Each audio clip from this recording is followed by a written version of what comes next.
And what is going on, everybody out there? Welcome to another edition of Soulful Conversations. I am your humble host, Amon Alvarez, aka your boy, Soul of a Man 504. And by now, you guys know how we do this.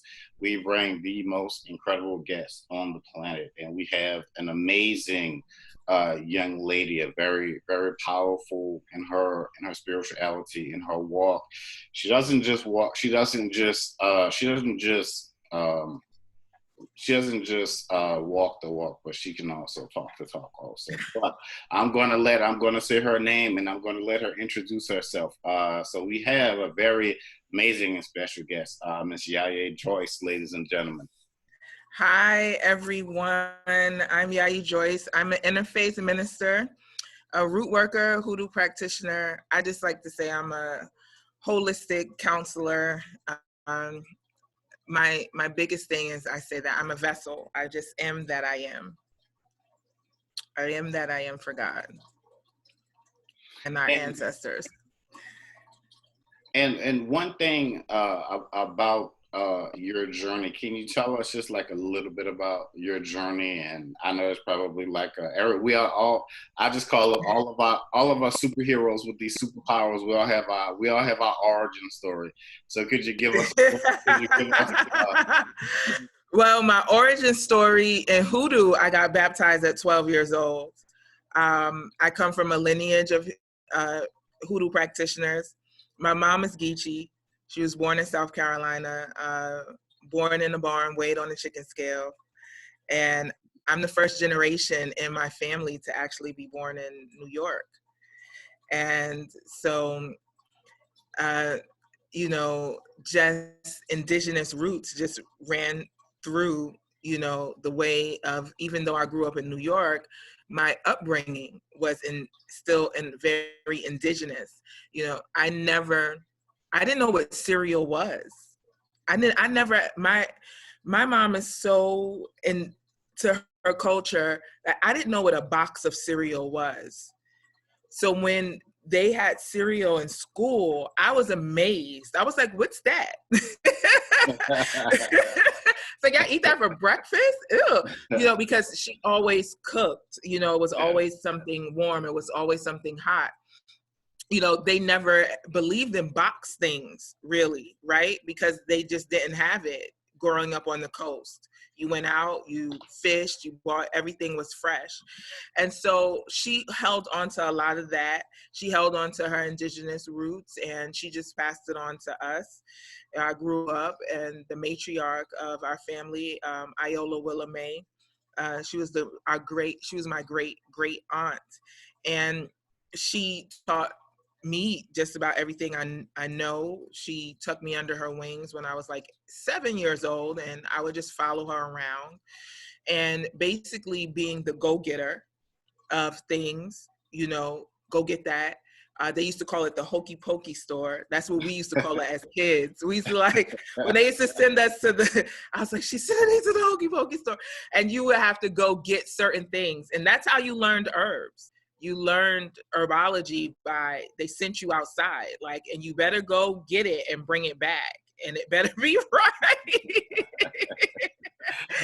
So, yeah, so it was just a way of life for me. And, as all kids, I didn't really understand my baptism. I didn't understand what they always said, chosen and this, until after 9/11. I'm retired New York City Fire Department, emergency personnel. And 9/11 really shaped my whole journey. I worked morgue detail. I was there doing the event. I led some people to safety and just doing the things that emergency personnel do. But working morgue detail in 9/11, putting body parts and bagging body parts and being alone with all of that energy, that deceased at that one time, really made me come to understanding that spirit is really real. Because in that moment, when all of that was happening, I actually got through on the phone to call my mom, and I said, Mom, pray for me, because it was just like nothing. And I felt death. I just felt the energy of death all around. And I've been around a lot of death in my job, so I know what death feels and smells, and what it's coming in like. And so, you know, after in that moment in 9/11, I asked myself, it was split seconds, but I asked myself, why am I here? Because I was getting some really horrible calls, and everybody in the fire station was like, wow, you going on some really serious calls lately. And then I had to think about what my great aunt would tell me. You are that energy. Even though I signed up to be an emergency personnel, why was I keep attracting myself and bringing myself to near-death situations? And then in that moment, Spirit spoke to me and was like, I had to choose. All of those people that were there at that moment that perished, we were all the same. We were all the same. Everyone had this sadness. Everyone had this wanting to leave this consciousness. And so I had to make a choice. Do I want to leave this consciousness, or do I want to stay? Do I want to continue to live a life of blame, depression, you know, just a life of putting myself out there? And so in that moment I chose, and I left. Triage was in the bottom of the building, because they say that the building wasn't going to come down. So we triage at the bottom. But I knew that triaging at the bottom was not the right thing to do. So the people that I had, I took them with me, and we left. And then boom, right after we were leaving, the building hit. And then in that moment, and then it started coming down. In that moment, I realized that, you know, I had to choose to live. I had to choose to live, and I had to choose to live for spirit. And that, you know, death became a very close companion. I say almost my best friend after that, because I became more comfortable with dying. I became more comfortable with seeing people die. I came more comfortable with knowing that we were all one, and that a lot of souls at that moment that they're exiting, your color doesn't matter, your sexuality. The most thing that I heard from all of those souls that were crying out was that they wanted love, that they didn't love enough, that they didn't give love enough. So in that moment, I decided to change it and change myself. So it's almost like in that moment, you like that switch was flipped, and you became. You feel like was that moment where you became like YAYI Joyce? No, it was a journey. It was that moment I said I had to live, and I felt my mom praying for me, because I heard my mom, I heard them like, go this way, go that way. You're going to live. Like, and my, you know, and my mom isn't deceased. My mom was alive, but I heard her physically telling me how to get out, and my great aunt physically telling me how to get out of that. Snap out of it. You're going to live, right? So to come YAYI Joyce, it's a journey, you know. I didn't want to become a YAYI. I did. I did not. I did not. My great aunt, she was like, you know, you have to get initiated into Apollo. She said, we have Apollo family. And she's like, I'm getting up there, and I'm going to be transitioning, and you have to find, I'm sending you to this Tata. And I was like, no, I don't want to do that. I don't want to, you know? And so I just didn't want to. So I ran from it for like I ran from it for a long time, bro. I was like, nah, I don't want to do this.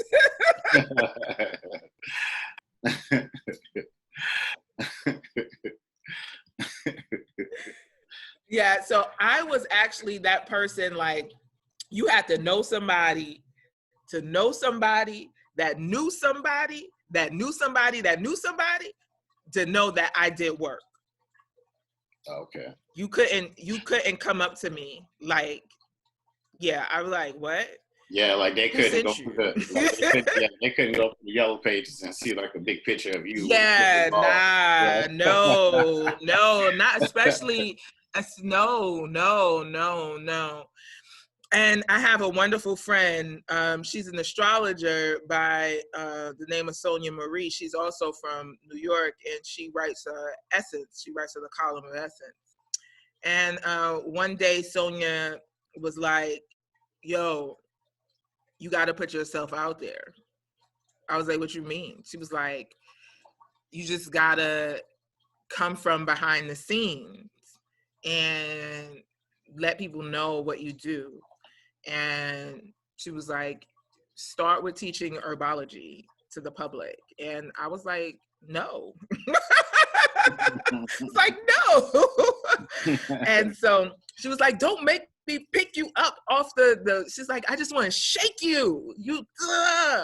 So it was a combination of Sonia and a bunch of other elders that was just like, okay, come out the forest and, come out of hiding out there, talking to the trees, and, be more public, and it was, so yeah, it was definitely, it was definitely a real transition.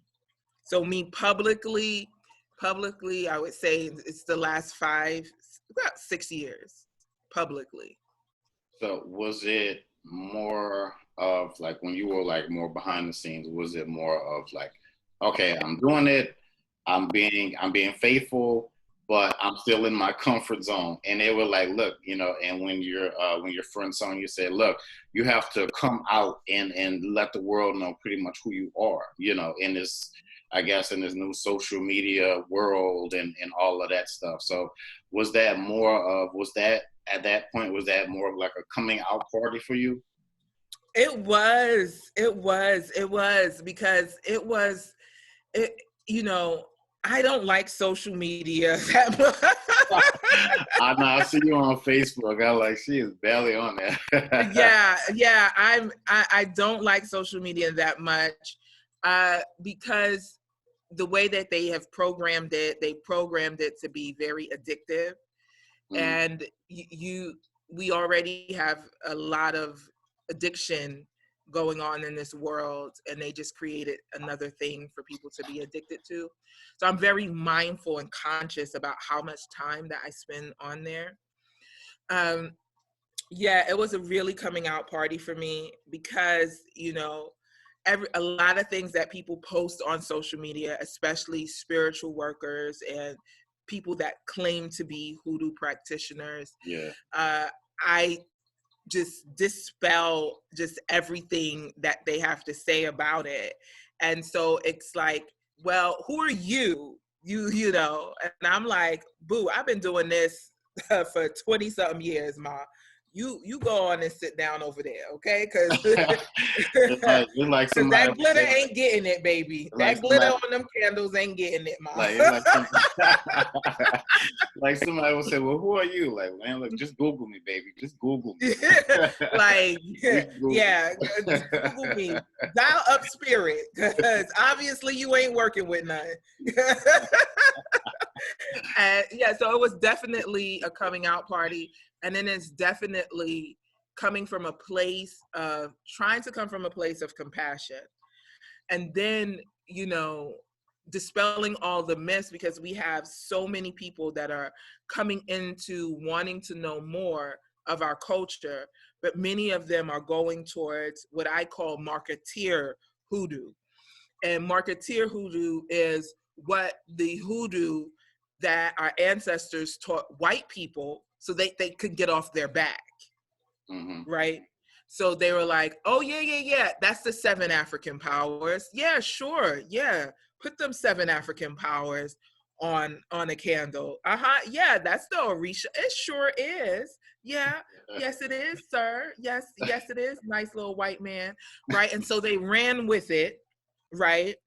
They packaged it, they marketed it, because the ancestors already knew that they were going to take it and make a disgrace of it. But a lot of people, if you were a practitioner, a true practitioner, and you were sitting down with the elders that truly practice, they would tell you that 7 African powers is a mirror, a smoke and mirrors for the white people. But the 7 African powers are really 7 tribes. They were 7 tribes that band together in Africa to come together. And so if you have the lineage of the 7 African powers, you have the lineage of those 7 different African tribes in your ancestral cord, or in your spiritual cord, because ancestral and spiritual cords are 2 different things, that walk with you. So they're not necessarily the Orisha. They have manifestations of the Orisha, because without the ancestors, there are no Orisha. But a lot of people take it and they see a lot of marketeer hoodoo, and they are claiming it as tradition. And I tell people, we have to understand that our ancestors put a lot of marketeer stuff out there, because they already knew that Becky and Tom, as my mom called them, white collar. She said once they get something, they trying to package it 99. Right. And so the coming out party is like, how do you tell people, yeah, that's not right, and that's not it. And so it's been met with a lot of resistance, because I remember there was a time where they wouldn't even at a lot of conferences, or these conferences and hoodoo conferences and stuff like that, and I would apply, and they wouldn't want me, because I read from the Bible. I don't read cards. And they because they have this thing about these new age witches against the Bible. And I'm like, how are you practicing hoodoo with no Bible, no Torah, no Quran? Right. I saw that in one of your videos on, I think it was on Instagram, where you were saying that people can get something out of, like you said, out of the Torah, out of the Bible, and out of the Quran. I think with me, that was one of like my hangups when I was coming into, going deeper into the world of spirituality, because it was like, okay, God. And it's like the Orishas were like, hey, look at us over here. And then they were like, your Egyptian ancestors and all of that stuff. And it was like, well, how do I, it was the balance of it all. That's basically what I was saying, just trying to get to the balance. I was like, well, how can I, I don't want to leave God out of it, but God, God is always there. God is always present. God is very sneaky. I'll say that. Because God is in everything. Yes, man. Just when you think He's not there, God has been like, look, He'll send you a message and be like, you know what? I've been here the whole time. Yes, the Heavenly Father, Holy Mother God is always there. It's the energy, the manifestation of God is always there. It is us that a lot of times that we don't think that energy is there, but that energy is always, it is always there.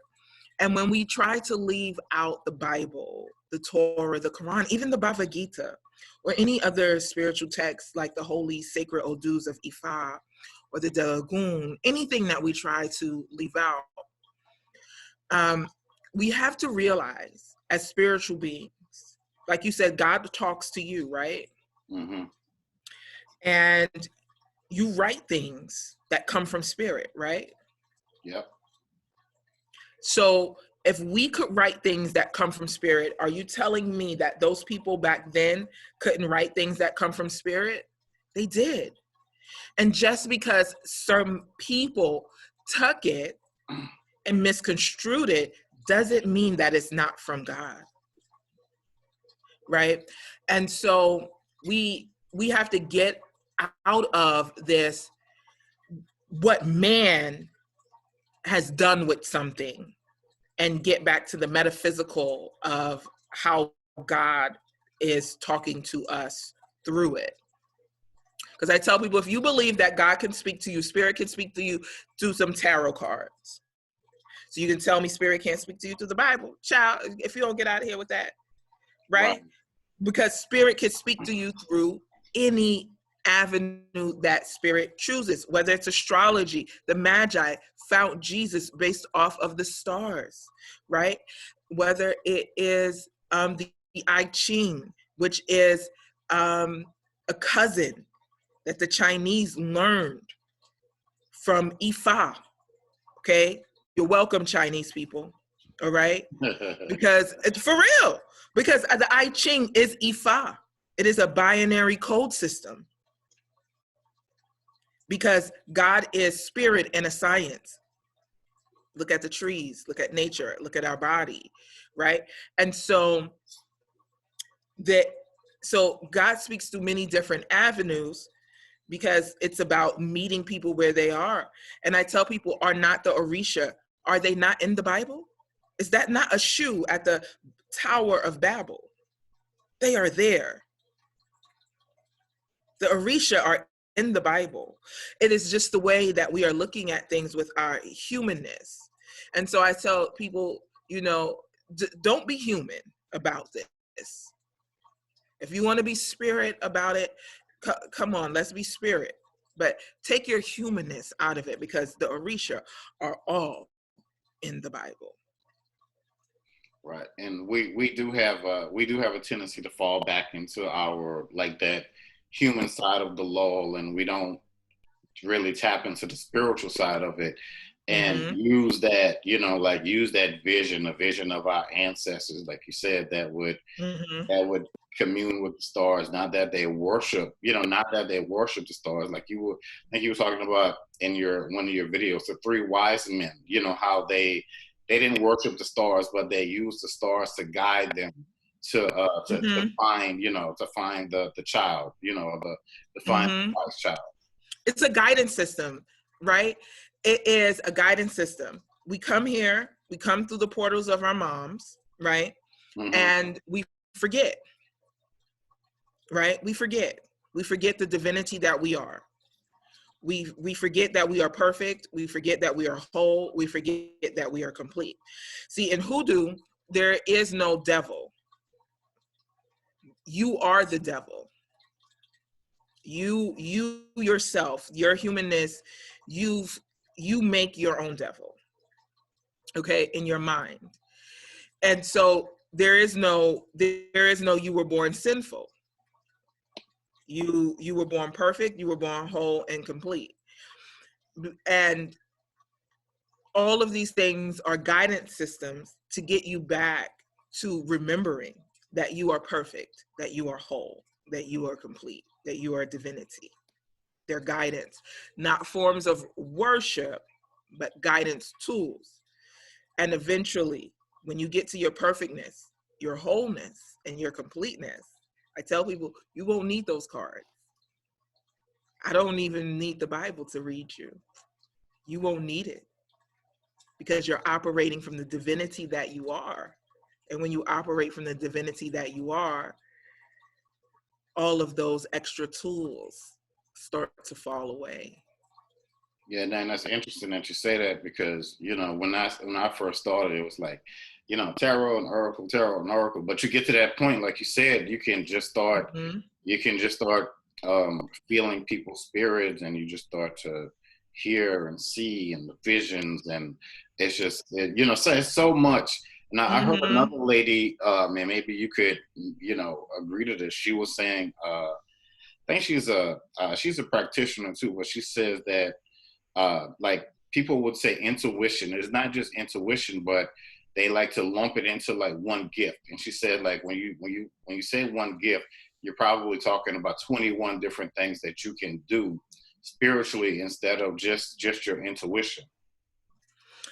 Yeah, what's interesting in hoodoo, intuition intuition is taught as uh, intuition is taught as is not a safety net. It is not something to rely on. As the elders would say, right? They say, baby, them butterflies in your stomach that you got over that man is telling you to run, right? Mm-hmm. But y'all listen to the colonizer and say that means run in love. That means run in the opposite direction. Right? And they would say, you want to listen to your intuition? They said, baby, listen, you got an ex-man, you got an ex-woman. Okay, that tell you right there your intuition ain't working.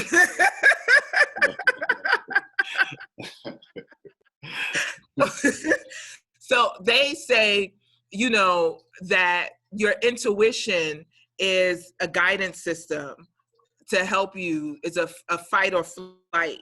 It's to help you to go near or to go towards. But, you know, always confirm with divination. Always confirm through divination that you're not operating from a sense of self, because everything will not resonate with you, right? Because listen, when I was almost 300 pounds, okay, green smoothies didn't resonate with me because I went into a depression after 9/11. Well, not after 9/11, when I had to retire and they told me I had WTC lung, and I started eating my emotions. And green smoothies didn't resonate with me then, right? No, cookies resonated with me. Candy, Junior's cheesecake, the chocolate chip kind, right? That's what resonated with me. Okay, and great papaya hot dogs. All right, that was resonated with me. So we got this culture now where we say, oh, this doesn't resonate with me. And did it resonate with Moses to do what he was, did it resonate with Noah to go build an ark? It doesn't resonate all the time. It doesn't make sense. It's not going to resonate with you. And so we have to get out of this that intuition is it all. We say intuition is part of it, but your head, your Ori, your highest self, you know, because spirit can't give you something that your head won't accept. And so sometimes people are only relying on their intuition. And if you're only relying on things that you can accept, then you have a limited view. That's true. I agree with that because a lot of people want to feel. You know, they don't know. They want to feel. They want to feel, and you know, out here, you know, out here, Dr. James Small. Out here, you know, Dr. Claude Anderson. You know, I hear these people talk about the pineal gland and how, you know, within melanated people, it's decalcified, and that's one of the things that from the universe that we get like these massive downloads into. Yeah, you do. And you're not always going to feel your downloads. Right? Did you always feel your growing pains when you grew up? No. Nope. Did you always feel your inchy growing up? One day you just woke up and was like, all right, I'm a little bit taller. Right? Do you always feel when you lose weight? Sometimes you be like, I ain't lose nothing. You don't feel it. You don't see it. But then people look at you and be like, oh, wow, you lost some weight. I did. Oh, for real. Right?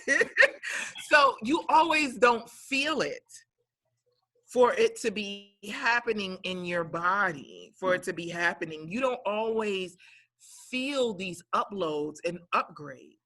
But one day you're going to be walking down the street and somebody going to be walking towards you and you're going to see every demon that's inside of them. You'll be like, what the hell, where'd that come from? And you may think it happened in that moment, but that's been upgraded in you for a while. And it takes time to calibrate within your system. A lot of people that are coming into their spirituality, they have to realize you've been upgrading for probably 5 or 10 years. So you that download was already in you.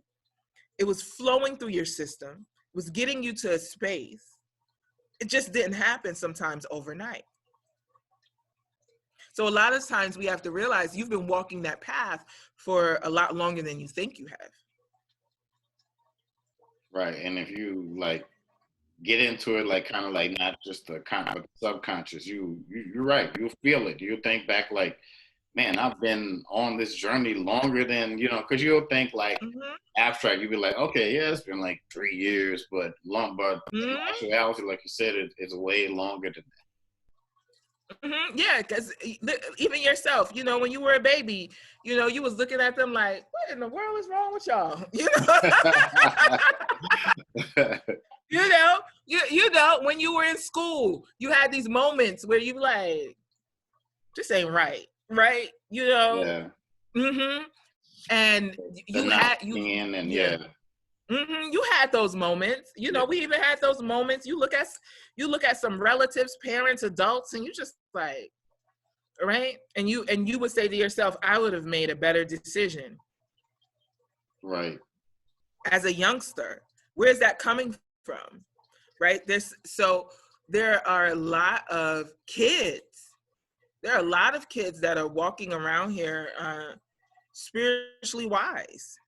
Yes, that's like I said, this telling people, not the like the older kids, but like this younger crop 5 and below, those kids, these are stars. These kids are going to be super special, like amazingly special, like just based off of everything that's happening with these shifts and all of the stuff that's going on right now. Yeah, we're coming into a very enlightened time, especially like with these young kids. Yeah, I see it the way that we live, the way we die is going to be transformed forever. The way that we live and the way that we die is going to be transformed forever. And it's a generation of enough is enough. Enough of lying about I'm sinful. Enough lying that I'm not good enough. Enough lying about trying to sell me an image of perfection that will never be attained here on earth. Enough is enough. Enough burying coffins in the ground with embalming fluid that is killing our crops. Enough is enough. Right, and that's what I said. And that's what I was saying. A lot of people were like, I just got to get back to work. I just got to get back to the way it was. And I was telling people like, it's just not going to be like, it's just not going to be like that anymore. Things are just. Let me grab my selenite mic. Yeah. Newsflash. It ain't going back to the way it was, baby. Either you evolve or disevolve. It is what it is. It ain't going back. Right, like that Tupac song, that's just the way it is. Things will never be the same, man. Changes. There ain't no more Biggie videos being shot at the park. I was glad I was there when that happened, right? So listen, be in the moment. Embrace the moments of your life. Because the moments of your life shape who you are. I find it a privilege that I have been through such beautiful human shifts, such as 9/11, such as, this time. I signed up to be on Earth School at these wonderful pyramid shifts. It's amazing. So be in the moment, embrace these shifts, embrace the consciousness, embrace it. Right, and I think that's what a lot of people are having a hard time. Like trying to, I try to get people to like, well, you got to shift your mind. Well, how do I do that? How do I do that? It's like you got to, like you said, a lot of stuff that's been downloaded is just going to take. Because everybody wants to know, like a lot of people that come to, everybody wants. What are my what are my spiritual gifts and blah blah blah blah. But it's just gonna take you time to process all of that stuff. It might come one after the other. Like you said, it's layered. It's like a pyramid, and it's just gonna, like you said, it's just gonna take you time to just figure it out. Yeah, it takes time to figure it out. I started talking to dead people at 8 years old, right? And uh, you know, my mom, I was scared. I used to be like so scared at night. And my mom was like, nothing gonna happen. Nothing's gonna get to you.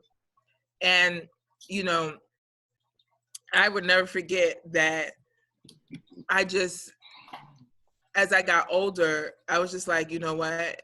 All right, I talk to dead people. Like, but you know what made me comfortable with this? Really actually talking to people that have passed on, and they would always tell me, I'm not dead. Stop saying we're dead. We're not dead. Okay. One of my best friends who passed away she passed away a couple of years ago from, even though I was a reader, but this made me really, really believe, even after 9/11. She passed away from cancer. She had brain cancer in her stomach. And we were there at the time of her transition. I was there. She had asked me to take care of her daughter, and she had asked me, you know, way before that, she wanted me to be the person to handle everything and not her family and stuff. And so I called Deacon Gary, who was a deacon from the church, the Catholic church that we both go to. And, you know, in that moment, I felt and I saw that she was resisting going. And Deacon Gary also felt it and saw it. And he said something, and I was like, I seen them come for her, but I seen her worried about her daughter and she didn't want to go. And he said this, he said, go with them, right? He said, go with them. He said, go with them. We'll say Mary, right? He said, go with them, Mary, go with them. Just go with them, right? And he said, they're here to help. And I'm like, oh, shoot, you see what I see? Oh, for real? And he is a straight up man of the cloth, straight up deacon, man of the cloth, like that. And he was like, go with them. They're going to take you to safety. Everything is going to be okay. And then I was like, oh, okay, so I ain't the only one that see dead people. You know, not like that. Because people say they see, but he actually saw everything that I saw. Like them coming for her, taking her, the white, the light, the going. I was like, oh, I saw it too. Right. And so, you know, because a lot of times people say, you know, people are not there. Like you can have the conversation, right? Mm-hmm. And then people are not like, you know, I know that you see spirit and we have that spirit conversation, but to have somebody actually right there with you to verify, like they saw, and y'all saw the same thing together, and then you like, yay, high five. you right? I ain't crazy. Yes. Yeah. Right. Right. And so that made me really, really even more comfortable. And so there was just like moments that you get comfortable with your gift, even though I've been talking to you know, the other side since I was 8. You know, a lot, my quote unquote imaginary friends were my egun. Right. My you know, my quote unquote imaginary friends were my egun, you know. And so, you know, and my mom would be just like, yeah, okay, and it made it even easier when my son started seeing when he was 8 and 9, and you know, to help him. And in my teenage years, I didn't really tap into it. I was, you know, I tapped into it sometimes, but I spent a lot of my teenage years, you know, running the gambling spot and stuff like that, you know, doing those things, being a teenager, you know. And running the sex hotline, Yeah, I mean, that's what I did. I had a sex hotline as a teenager.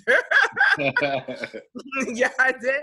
I didn't work it, but I had other people work it. I had, back in the day, that 1-900 number was popping. That's how, Yeah, I know. Yeah. Yeah, that's how I made money. Yeah, I used to see those commercials on BET after dark. Yeah. So, somebody had to own those. I own one of those. Yeah. And, and so, but then, after my teenage years and when I became a mom is when I really started to get back into it. So you'll come into your gift, you won't use it, it'll go away, it'll come back. Some other gifts you will use a lot stronger than others at some points in times. It just really depends on your path or where you are at that particular moment in time. Not all the time you're going to be running around talking to people from the other side. Not all the time the plants and the trees are going to talk to you. Right. I was really, when I'll share this story with you, last year around October. So I was doing photography for the school systems out here in Houston. So it was early in the morning. We have to go to the schools. We have to unpack our stuff. And it was like a full moon. And I swear I looked up. It was so dark. It was dark out. So about 5:30 in the morning. You would swear it was like 9 o'clock at night. But anyway, so look up at the sky. There's just beautiful full moon. And I just started hearing these messages. I just started hearing these messages from the full moon. And, I couldn't, because, it was like another lady, the supervisor, and was another Caucasian guy. And I couldn't tell them, like, hey, did you? Be like, hey, did you hear that? Yeah. And I just heard, like, something big is coming, something's going to change, and blah, blah, blah, blah, blah, blah. And at first, I took it for something. I guess it was part of the message was for me, but I didn't know, now I was telling people, hey, a shift is coming, but, I couldn't. There's no way in the world I could imagine it would have been like, like it is now. You know what I mean? But it's like, but every time I look at the full moon, I always get these messages, you know what I mean? Yeah. They said a shift was coming, and I've been preaching the same thing. A shift is coming. I've been telling people, it has a lot to do with cleanliness, because if you go back to like recordings that I did in January and even before January, last year, I was like, guys, gotta be clean, more cleanliness, stop keeping your clothes in the chair, because people have this thing of poverty consciousness where they say, I wear jeans once, they're not dirty, and they put them in the chair, and then they say they wear them again. And I say, oh, you can't do that, right? You can't. And I was telling people, those are small poverty consciousness things that people do, And I was talking about it, and, and even though they said lots of change is coming, lots of shift is coming, and we're going to lose lots of elders. They said it, like, and you're going to lose lots and lots of people. And I could never imagine on the magnitude that they were talking about either. It was just like, oh, so that's like shift. Right. Yeah. Yeah. So sometimes it's just like that. You're alone in the situation, and you're just like, oh, you don't have anybody to, share that with. And you're just like, is that talking to me?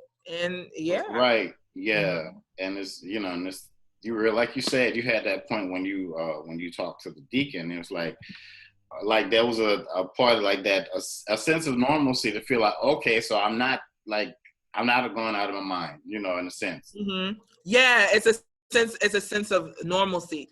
And what we have to, I like that you said normalcy. What we have to come back to is that everyone is spiritually gifted.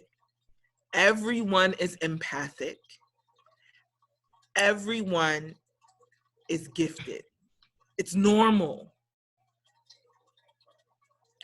It's normal. But we make it so abnormal that we are doing all this searching for it. Right? Mm-hmm. And it's just like growing up.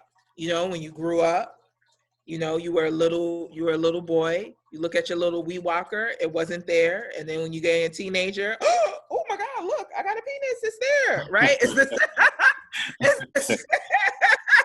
it's the same thing with your spiritual gifts. Mm-hmm. Like you grow into it and then one day you just, oh wow, it's there, right? And you learned how to use your wee walker, right? Okay, you'll learn how to use your spiritual gifts. That's what I tell them. You will learn, right? You will learn. Stop making it harder than it has to be. God is simple. Humans are complicated. Yeah, man, I got it right there. Yeah. Make sure you quote me on that, because make sure you quote me on that. Oh, that's my quote. That's my quote. Yeah, but I'm all, and when I was struggling with this whole intuition and trying to wrap my mind around certain things, and I was sitting there and and speaking to spirit, and spirit would say to me, it's simple, child. It's so simple. Surrender is simple. It is not difficult. It is simple.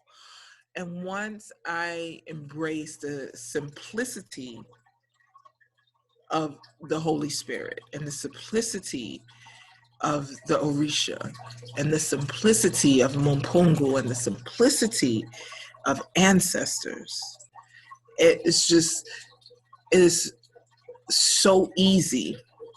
It is not hard. It is beyond easy.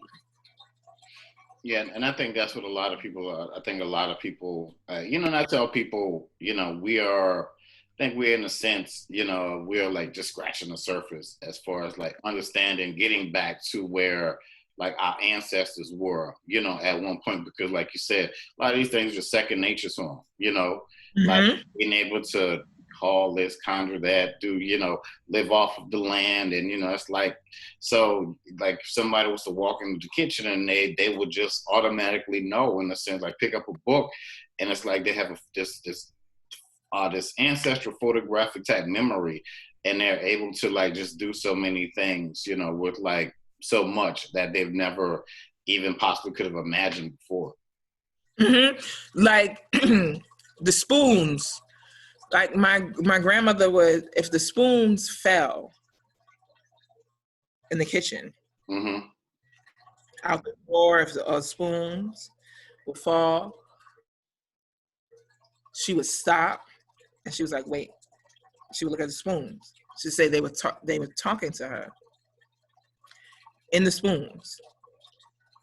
They look right like in the spoons. And I'm like, she was like, and she would say, you could read, spirit will contact you if you want to be contacted.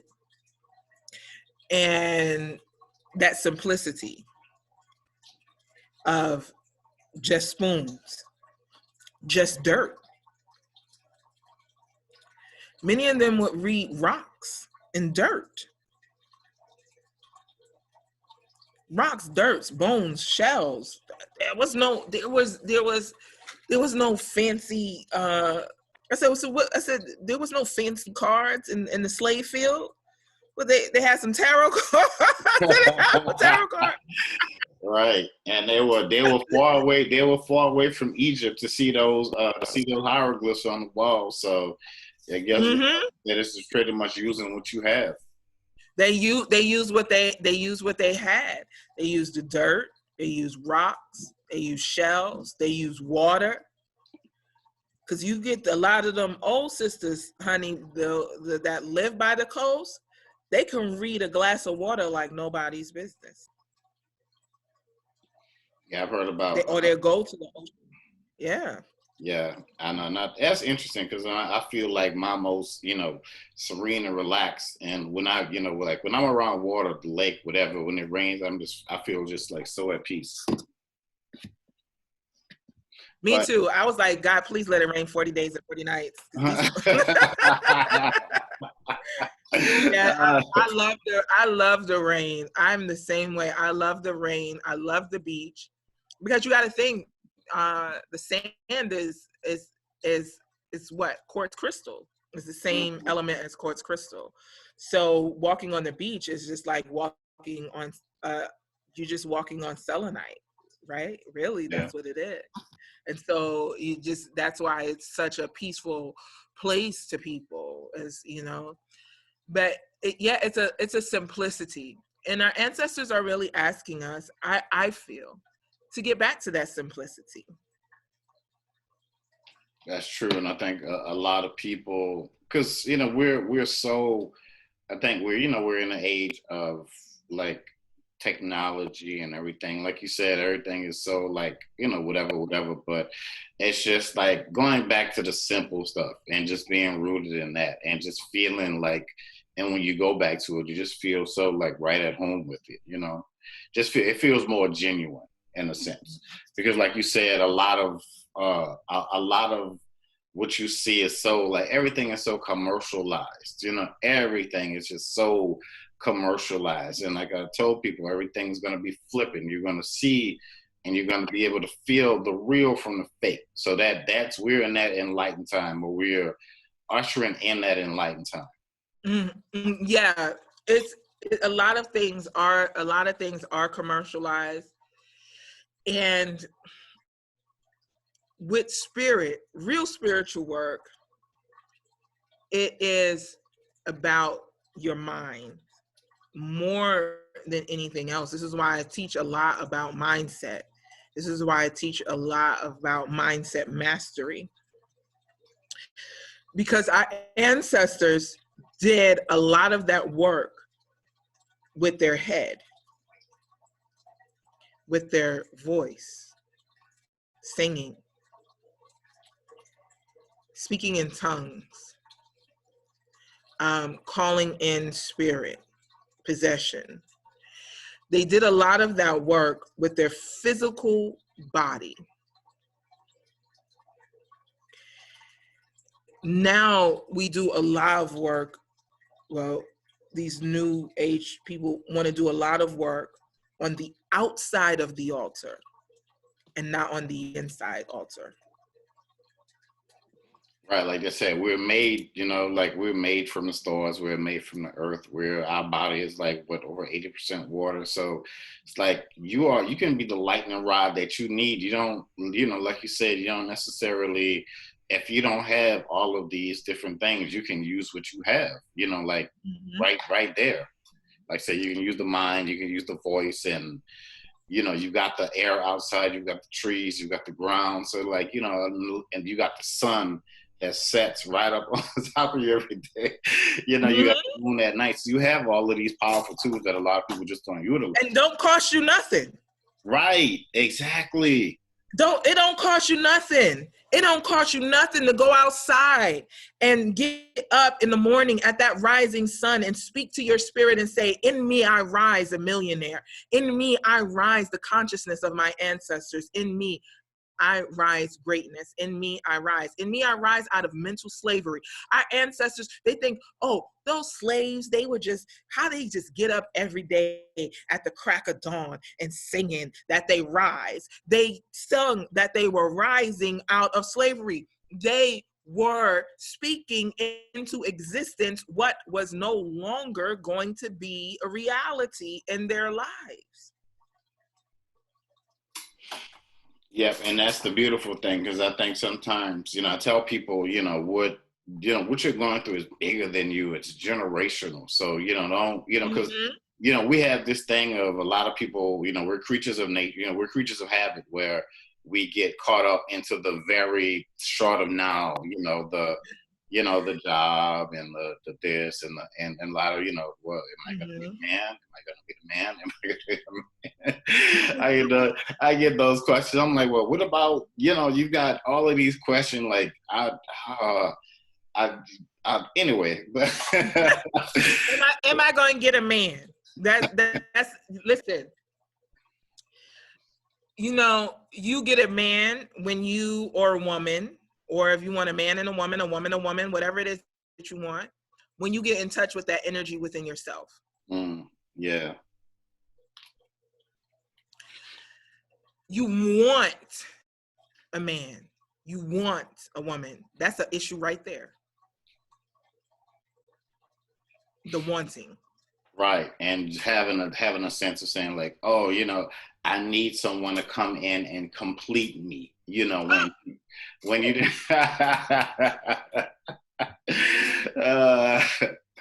Woo, honey, listen, if anybody's trying to come over here and trying to complete me, baby, you go listen. You can't fit in my puzzle. Look, God, listen, you can't fit in my puzzle. I'm already complete. Okay, I'm already complete. I'm already complete. I'm already whole. If I needed you to complete me, then you would have been born out of my mama's vagina when I was born. You weren't there. So therefore I don't need you to complete me. We enhance one another, like we are enhancing each other right now. Right? We are raising each other's vibrational energy. We're enhancing each other. We're enhancing our consciousness. Our ancestors are interchanging dialogue. Every person that you interview, you're interchanging dialogue, not just with me, but your ancestors are also interchanging dialogue. Right? Right. They're getting together again. Like, oh, hey, child, it's good to see you. We finally got them together. Yay. Right. And, you know, and we're raising that vibrational energy. Our ancestors are doing their thing, raising the vibrational energy with each other, because this is not who you interview is not by accident, right? Sure. It is definitely ancestral. Okay. And so it is that full circle, right? So I tell people when we come to this complete thing, it is really that you're coming back to the full circle of we are one, right? Someone that you can feel oneness with, but they don't complete you. You're already complete. Let's feel the oneness together. And that comes in a variety of relationships. That oneness is right here between you and I. That love right here. Right? It's right here in this moment. But so many people are just wanting a physical love. Physical, yeah. And I'm like, you don't want love, you want to fuck. Right. Just say it. Say you want somebody to fuck, but you don't want nobody to love. Because there's love in so many moments. It's love right here. I mean, that and then you get these, well, what you mean? That ain't love. But yes, it is. This is love right here, right in this moment. It's love because our ancestors called us together in these moments. And so again, that colonization mindset that we have about sacred relationships, on what is a sacred relationship. Right. And one thing, like while I've been doing these interviews, is like I said, it's not just about you know, I just wanted to have a platform where people can come and like speak their truth, you know, like speak their truth in a way that only that they can do it. Because I just felt like something in me was saying like, this is so needed, you know, this is just so it is, and we need more. It is. And right. I'm so proud of you. Thank you. I'm proud of you, because it takes a lot for a brown man to come out and say I'm spiritual. It takes a lot for a brown man to come out. You know, women, it's out there. Women are out there. Right. Yeah. Men are not. And so I commend you and I applaud you. And I've been praying for you. So I'm so happy that you're here. I am so happy, because I've been asking. I've been saying, if you ever call any overcast, I'm like, God, where is my spiritual brown men? Rise them up. Rise them up, talk to them. So I am so happy, because you are going to give so much courage to other brown men and boys to come out of the spiritual closet. So it's an honor to be here with you, because you don't even realize yet. You have no idea the power of your man ministry. Yeah, because I rarely do I rarely do like readings and interactions with, but I see it, kind of coming a little bit because I did a reading for a guy a few days ago. So I said, okay, this is new. I'm with it, Like, You about to be full blown out fledged all the way for God. You gonna be all the way blown. You gonna be all the way blown out. Remember, I said it. You gonna be all you gonna be all the way blown out. It's coming. I know. I think with me, because and I'll share this with you. I don't share this story with everybody, but I got when I was like 18. I was I'm from Louisiana, and I was gonna say that because I said your accent don't sound like Texas. yeah, so I'm from yeah, so I'm from I'm from Louisiana. So I went to this youth retreat thing when I was like 17, 18. And there was a guy, he was a drummer. He called me up. They were like, hey, brother such and such wants to talk to you. I said, talk to me about what? I don't know him. But so anyway, so I went up there to talk to the guy, and he was like, God wants me to tell you, and you're going to be doing this, you're going to be doing that, and you're going to be this, you're going to be that.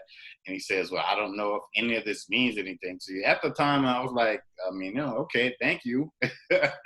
But now, it's a lot of that stuff is coming to light, based off, the journey that I've been on, and the journey that I continue to grow. It's a lot of growth. It really is. Mm-hmm. Yeah, you're one of those people like, okay, somebody say prophesy to you like, okay, yeah, all right, I'll see it when I see it. Yeah. Okay, thanks. I'll see it when I see it. But yeah,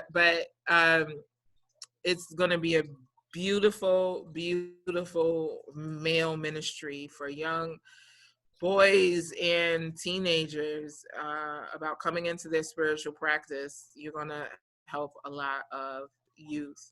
So yeah, and again, I'm and based off of what I've been told and whatever, the higher I go, the higher I want to take other people. So I'm glad I'm meeting you. Glad I know people like like Tanya, and I'll get to meet some other people along the way, because I want to be able, because I know I can't do this for myself. You know what I mean? So no. Yeah, there's no way in the world I try to take on this. That's crazy, man. There's no way in the world. No, it's a village. It's a village. Yeah. Everything is a village. Everything takes a village. Right. And we have to get out of this let me do it by myself mentality. Right. Let me step on other people. That's a colonization mindset.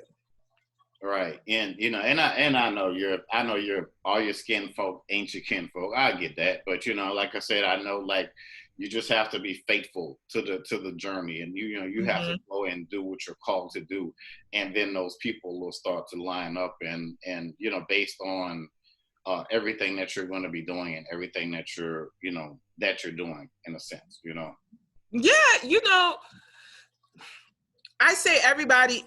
I say everybody is our kinfolk, but some people just haven't accepted it. Mm-hmm. Right? And so they're actually, when people say, spiritual people say, "Oh, I'm the black sheep of the family." I'm like, no, you're not. Right? All of those that are following the same way are actually the black sheep. Right. So it's almost like, I always say it skips a generation. I always say it skips a generation, man, because, it's like, oh. I don't know. My mama something, child. My mama is spiritually fierce. They didn't skip me. My son got it, and my daughter got it. Yeah, it's, how some of those families, especially like in the South, I know that they were practicing behind closed doors, but they didn't want to tell us anything, But they were always, you'd always hear stuff about, especially in New Orleans, about the Catholic religion and slavery and Marie Laveau and Dr. John and and just all of these just amazing people and voodoo and and X, Y, Z. So I mean, you kind of knew of it, but as you kind of get older, you have to kind of like do your for, at least for me. Like just growing up in the church, I just had to like do my own research, in a sense. Yeah, see, we grew up, my grandmother was a mother of the church. Mm-hmm. And so, you know, we grew up where, you know, prophecy, right? And South Carolina is a little bit different. South Carolina is a little bit different. It's more practiced a little bit more openly. And what I mean openly is that people go to church, and then after church, you know that if you need something done, you go to the mother of the church. That's why she was the mother, right? And so because the holiness movement is based off of hoodoo. The whole holiness, Church of God in Christ, all of it is based off of hoodoo. Yeah. And, you know, it evolved over time, where people just edged it out. But tent revivals, speaking tongues, and all of those things, getting the toilet paper when you frothing at the mouth, purge me, Lord. So we knew we weren't going to no regular church, because you don't go to nobody's church. They talking about you rolling in the dust and frothing at the mouth and purge me, Lord.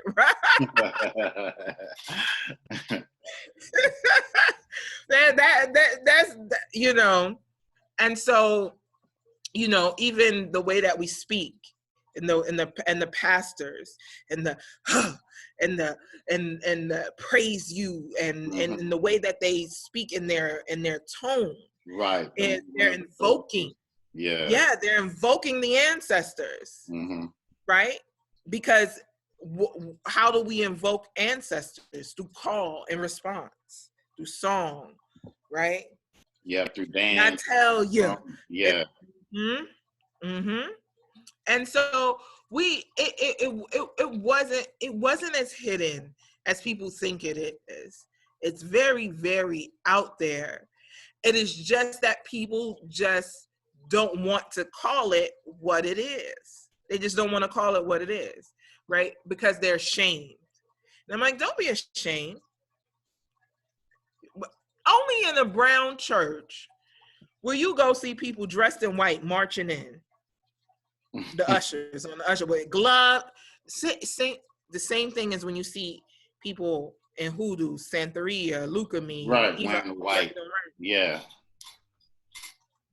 You see them pass out, child. Holy, when the Holy Spirit will come in and just knock people out. Possession. Yeah. Put the white cloth over them and let them go. It's the same. It's all of it is intertwined. But we've just gotten to a point where some people are just embarrassed. You know, a lot of people are embarrassed about it, and a lot of people are even embarrassed about Christianity. I tell them Christianity is an ATR, sweetheart. So if you gonna tell me Jesus is brown, and this happened in the Middle East of Africa, is not Christianity African? I'm just saying that inquiring minds like to know, right? And I tell them, you know, we have to get out of this. We mix we take what the Europeans told us and get upset. But then on the other hand, you say, well, Jesus is brown and Jesus is this and Jesus is this. But okay, so then it's African. Christianity is an African traditional religion. It is, because it's it's been in Ethiopia for a long time, even in a lot of and even in some African countries, like I forgot what country that in was. The Congo. Yeah, they had was that the country they already had the cross? It was like they already had the cross, and I just recently found out. I was like, man, that stuff is deep, like for real. And if you see some of the ancient cosmology and the cosmogram from the Congo, it looks just like the tree of life. in the Kabbalah. It looks exactly the same. The Bantu cosmology looks just like the tree of life. So I tell people we are Jews. We are original. We are lost tribes. We are all of those things. Because when I started studying more about the Bantu and the Congo cosmology, when I became a YAYI, and I'm like, well, this looks just like the tree of life. I'm like, they stole that from us too. What kind of talk? Now everybody that's walking around that don't look, that they don't, that they like, a lot of people that claim to be Jewish are European Jews. And I'm like, well, shoot, that was in the Congo, right? That was right in the Congo. They have that in the cosmology. So a lot of things that in Judaism, Christianity, modern day Judaism, modern day Christianity, those are all ours. It's all ours. Yoga is ours. The difference is that they packaged it up and sold it. Pretty much, yeah. Like somebody told me, as a young lady that said, I don't go to like white people so that they can sell me my gifts back to me, and it's been the same thing with me. Like everything has been ancestral. Like they'll, it's just been watching other people, or them, just like you said, it's all layered. It's all layered, Yeah, so they took the good parts that they could sell, like the tree of life, right?